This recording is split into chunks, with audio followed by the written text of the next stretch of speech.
Hey Matsu Ryu here. So I just went and saw the Broly movie, and I have some thoughts. Okay, well for starters, if it's still in theaters by then, I'm not even sure if it's going to be still in theaters. Yeah, you guys should definitely check it out. It's definitely a must watch. Okay, so this movie was, I guess you could say more Battle of Gods, less Resurrection F, because there's a ton of backstory. Okay, there's a lot of backstory involving Broly, because they went like my knowledge is that Toriyama came up at least with the premise of the story, or he wrote. I know he wrote the script. So so that's interesting in itself. He redid the character. Okay, yeah, I'm going to kind of compare the movie to um I guess you say the two movies and special from Dragon Ball Z. Okay, because Funimation, like when this movie was like coming out, Funimation put the Bardock, uh, the Bardock movie in theaters along with the first Broly movie and Fusion Reborn. Now it makes sense. Okay, so first off, this Broly actually has a personality. Okay, he's not like Kakarot all the time. Okay, they like retconned a lot of stuff, and they added Dragon Ball Minus in. Dragon Ball Minus is trash. Plus, it contradicts like stuff within Z and Kai, because Kai opens up with the scene from the Bardock movie where Bardock's like fighting all Frieza's henchmen from the Bardock movie. Yeah. So basically, the premise or the movie starts off with like um it starts off with like Frieza uh being in charge, or King Cole giving Frieza like I guess say the keys to being in charge, and Frieza introduces the Scouters. Like the Saiyans can't really do anything. King Vegeta's mad that Broly's in the same room and that Broly or same room as Vegeta, and he's also mad that Broly's like way stronger. But he basically says that Broly, like his power will become unsustainable, and so he needs to die. So he sends Broly to like an abandoned planet by himself, and Paragus is mad. So Paragus like follows suit. He kills basically kidnaps a Saiyan and then kills him. And like so they're like stranded on this island or this planet for years. Then fast forward like 5 years, and Frieza is headed to Earth, or not Earth. I'm tripping. He's headed to planet Vegeta, and Bardock is like the only person on the planet to think that it's suspicious. So like Superman's parents, they send him to Earth to live. And if they're wrong about Frieza, they're going to go back. They're going to go to Earth and try to rescue him. Like this whole thing. I mean, I'm explaining it like really short, but it's like half the movie. Or no, that's like the first third of the movie. Okay, they completely made Bardock like changed Bardock's character. Like he doesn't have his future vision anymore, and he actually cares about his his family, which is like even Gine says that that's like not normal for Saiyan guys. Yeah, and Gine's like a housemaker or whatever, because Toriyama has no idea how to write women. So anyway, um, some certain Saiyans like ignore the order. There's even some Saiyans with Nappa who don't appear again. Yeah, Nappa probably killed him. I don't know. Yeah, so after that, This girl and this old man. I think the girl's name was Chilai. I forgot the old guy's name. They like find Broly and Paragus, and they join the Frieza Force.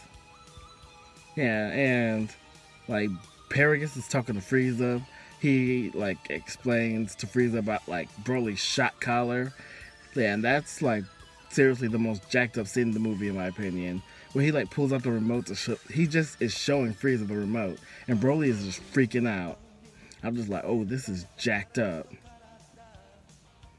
Uh, but yeah, um, Broly, he befriends the girl, and like some guy like hits on her, and Broly like tries to fight the dude, but Paragus shocks him, like to stop him from trying to kill the guy, and so they go to Earth.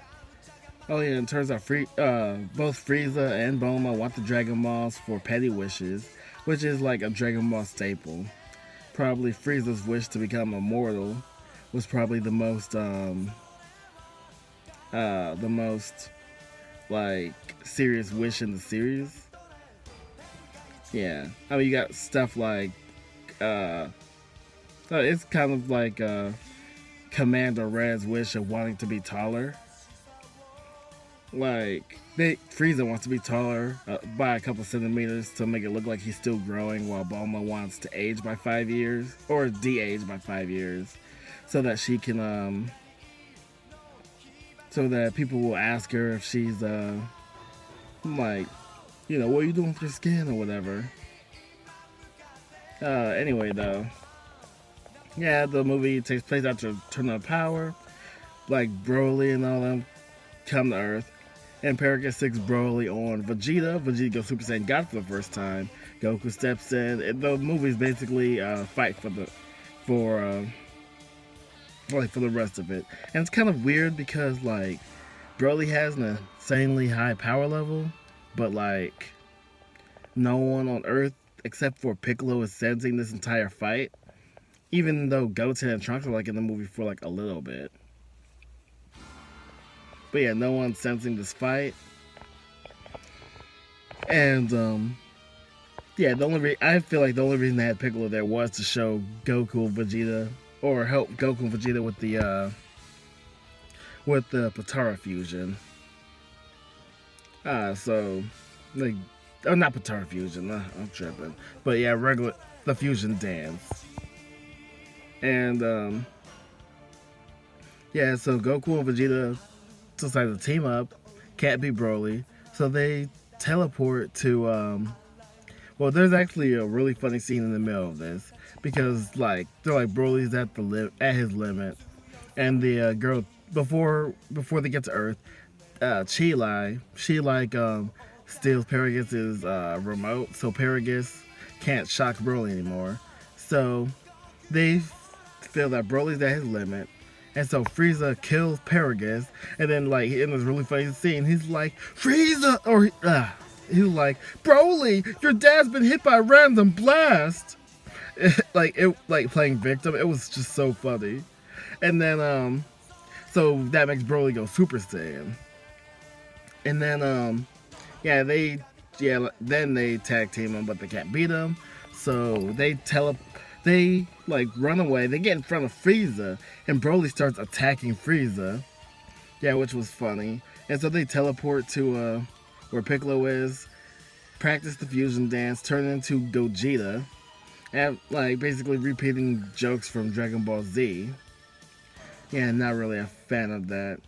Like even the original Fusion Reborn movie, they repeated the joke where Gogeta was like, he was like, you know, he turned fat because he messed up the fusion dance. But they repeated the joke with, first he turned fat, then he turned skinny, and then, like, he did it right. Yeah, but yeah, it's cool because they changed his design a little bit. Like a lot of the designs they changed. Oh yeah, and I guess I should mention the shot collar though, because I mean I did mention it before, but I should mention like how it's different from the original, because in the original, like Broly is wearing like this, I would say, ancient Egyptian-esque garb, like head thing, which is basically like to suppress his power. It's like the same thing. It make the shot collar makes more sense though. How I guess he had to make a really powerful one. But yeah, another thing that they changed. Now, while I'm on the subject of the original movie, is the fact that like in the original, Goku and Broly were born on the same day. Okay, they like retconned it. So Broly is actually born on Broly is actually born like closer to Vegeta, and so that makes him older than Goku because Goku's younger than Vegeta, and so yeah, that's just an interesting thing. Yeah, he doesn't really have a grudge against them in this one either. And he's just doing what his father said because he loves his dad. Yeah, which makes sense. But anyway, though, yeah, so they fight as they do Gogeta versus Broly, which is about evenly matched. And the reason Broly is so strong is because he's like they said that he's like channeling his like his great ape power without turning into a great ape. So that was interesting. So Chilai and the old man like steal the Dragon Ball from under Frieza and wish that Broly goes back to his home planet. And they fly off, and like this is before Gogeta can kill Broly. And so afterwards, Goku has he basically gives them items, like he gives them a castle house, food, etc. And basically says that he wants to fight Broly every now and then so he can get stronger. He quote unquote reached his limit. Even though, he just got done fighting Jiren. And Jiren was like way more powerful than him. Not to mention though, wish that there was a nod to Kale. But I guess it kinda didn't make sense because like Broly was I might be wrong. Correct me in the comment section if I'm wrong. Broly was not buff. Like his Super Saiyan form, he didn't get a whole bunch of extra muscles. Like he was always buff. So anyway though, at the end of the movie they say that or Goku says that his name's Goku, or when Chilai asks him what his name is, he's like, my name's Goku, but Broly, you can call me Kakarot. Yeah, and there's been like many interpretations about that. Yeah, my interpretation is that he's finally accepting his Saiyan heritage, and it's a little nod to the original movie because that's like all he said. But yeah, it's kind of like a character moment for him, or at least I choose to see it that way because like Goku never introduces himself as Kakarot ever. Okay, he's always Goku. And there's some people who were bringing up the line from the dubbed Broly movie, original Broly movie, where he's like, my friends call me Kakarot. He's like, my friends call me Kakarot. My name is Goku, and you're not my friend. Like it was dubbism. I haven't seen the original Broly movie in Japanese with subtitles, but I can almost guarantee he did not say that. But yeah, I can almost guarantee that that's wrong. But yeah, those are my thoughts on the new Broly movie. Definitely support Funimation and all that because they, were able to make it happen. It's a really good movie. I'll catch you guys next time, and stay tuned and see you soon.